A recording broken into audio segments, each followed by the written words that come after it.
अस्सलामुअलैकुम नाजरीन कराम, नई वीडियो में आपको खुश आमदीद कहते हैं। मुझ समेत बहुत से लोग 26 नवंबर के बाद ये बात कर रहे थे कि सूरत हाल वो नहीं है जो नज़र आ रही है। वो सेम पेज जिसका दावा खुद हुकूमत पिछले कई अरसे से कर रही थी, अब 26 नवंबर के बाद यानी डी चौक ऑपरेशन के बाद वो सेम पेज भी ख़त्म हो चुका है। लड़ाई बढ़ गई है। हुकूमत के मुस्तकबिल के हवाले से बड़े फैसले कर लिए गए हैं। डी चौक ऑपरेशन सिर्फ शहबाज शरीफ नहीं बल्कि मरीम नवाज़ की हुकूमत को भी फारिग करवा रहा है। इस हवाले से GHQ में होने वाली फॉर्मेशन कमांडर कॉन्फ्रेंस के इंतहाई अहम इजलास में बड़े फैसले हुए हैं। पिछले चंद घंटों में इस्लामाबाद में गैर मामूली हलचल है। शहर इक़्तिदार के सियासी ड्राइंग रूम्स में हुकूमत की तब्दीली के हवाले से जो बाज़गश्त की जा रही है, तमाम तर खबरों की तफसीलात मैं आपको बता देता हूँ।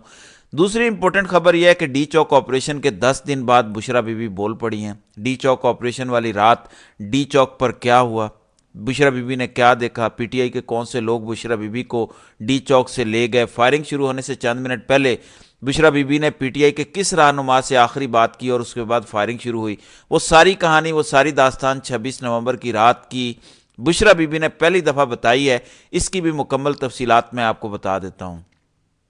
नाज़रीन कराम, 26 नवंबर के बाद हुकूमत ये कोशिश कर रही है कि डी चौक ऑपरेशन का सारा मलबा मिलिट्री इस्टेब्लिशमेंट पर डाला जाए। हुकूमती वज़रा, हुकूमती सहाफ़ी यानी ये बयानियाँ बनाने की कोशिश कर रहे हैं कि हुकूमत का इसमें कोई कसूर नहीं, हुकूमत ने कानून नाफिज करने वाले इदारे के एहलकारों को हुक्म नहीं दिया गोली चलाने का, जो कुछ किया वो इस्टेब्लिशमेंट ने किया। हुकूमत पहले दिन से ये तासुर बनाने की कोशिश कर रही थी, क्योंकि शहबाज हुकूमत को खुद इस बात का अंदाज़ा है कि सियासी तौर पर डी चौक ऑपरेशन का कितना नुकसान होगा। वो गले का ये फंदा है जो शहबाज हुकूमत का पीछा किसी सूरत नहीं छोड़ेगा। ये वो गोली है जिसको शहबाज हुकूमत ना निगल सकती है ना उगल सकती है। इसी वजह से ये नैरेटिव बनाने की कोशिश की जा रही थी कि हमारा कोई कसूर नहीं, जो कुछ हुआ वो इस्टेब्लिशमेंट की वजह से हुआ। पिछले 4-5 दिन के अंदर इसी वजह से शहर इक़्तिदार में ये खबरें गर्दिश कर रही थी कि GHQ में भी ये फैसला हो गया है कि शहबाज हुकूमत को घर भेजा जाए। हामिद मीर ने यह खबर दी कि जहां पर यह खबरें गर्दिश कर रही हैं कि शहबाज हुकूमत की तब्दीली हो जाए, वहीं पर कहीं ना कहीं नवाज शरीफ की जानिब से ताकतवर इदारों को दरख्वास्त की गई है कि अगर शहबाज हुकूमत को घर भेजना है तो कम अज़ कम मरियम बीबी की हुकूमत को फारिग ना किया जाए, कम अज़ कम पंजाब नून लीग के पास रहने दिया जाए। लेकिन पिछले चंद घंटों में खास तौर पर GHQ जो फॉर्मेशन कमांडर कॉन्फ्रेंस हुई है, उसके बाद मरियम नवाज की हुकूमत को घर भेजने का भी उसूली फैसला हो चुका है। मैं एक बयान आपको मरियम बीबी का दिखाता हूं, आपको पूरी कहानी समझ आ जाएगी। पिछले चंद घंटों में जो सेम पेज था, जो हुकूमत और मरियम नवाज पिछले कई माह से दावा कर रहे थे कि हम और इस्टेब्लिशमेंट एक पेज पर हैं, बज़ाहिर लग ये रहा था कि हुकूमत के पीछे इस्टेब्लिशमेंट खड़ी है, लेकिन पिछले चंद घंटों में इस्टेब्लिशमेंट के खिलाफ बयानात हुकूमत की जानिब से आना शुरू हो गए हैं। हुकूमती सहाफ़ी एंटी इस्टेब्लिशमेंट अचानक हुए हैं। तमाम तर तफसीलात मैं आपको बता देता हूँ। नाज़रीन कराम, जो कुछ 26 नवंबर की रात डी चौक पर हुआ वो किसी सूरत आसान नहीं है।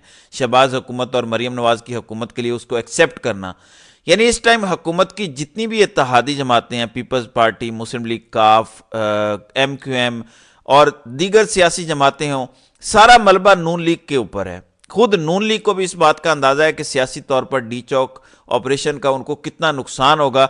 इसी वजह से अब अपने ऊपर से मलबा हटाकर इस्टेब्लिशमेंट पर गिराया जा रहा है। मैंने 2 दिन पहले एक व्लॉग किया जिसमें मैंने जुमला बोला था कि हालात ये हैं कि इस टाइम अगर PTI का कोई एक रहनुमा गिरफ्तार होता है, अगर कोई कारकुन पर मुकदमा दर्ज होता है, तो पहली उंगली हुकूमत पर नहीं उठती, बल्कि सवाल इस्टेब्लिशमेंट पर आता है कि शायद इस्टेब्लिशमेंट ने PTI के उस रहनुमा को या उस कारकुन को गिरफ्तार करवा दिया है या मुकदमा दर्ज करवा दिया है। यानी एक पूरा बयानिया बन चुका है। बच्चे बच्चे को यह समझ आ गई है कि हुकूमत की कोई औकात नहीं, हुकूमत अपनी मर्जी से कुछ नहीं करती, जो करती है इस्टेब्लिशमेंट करती है।